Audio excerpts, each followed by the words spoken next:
Buongiorno, sono Conrado Falcone di Festo SpA. Oggi all'Industrial Technology Efficiency Day testimonierò la grande esperienza di successo di Festo nel percorso di efficientamento energetico dei propri siti produttivi. La nostra esperienza diretta nell'automazione industriale ci consente di essere il partner giusto per chi come noi voglia intraprendere lo stesso percorso, con un approccio trasversale ai temi dell'automazione e con un focus particolare alla generazione, impiego dell'aria compressa e movimentazione elettrica.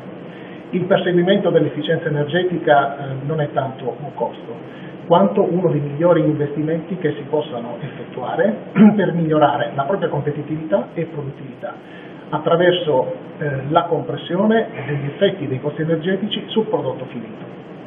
Il pacchetto Energy Efficiency at Festo e il pacchetto completo di prodotti, soluzioni e servizi per il perseguimento della vostra efficienza energetica.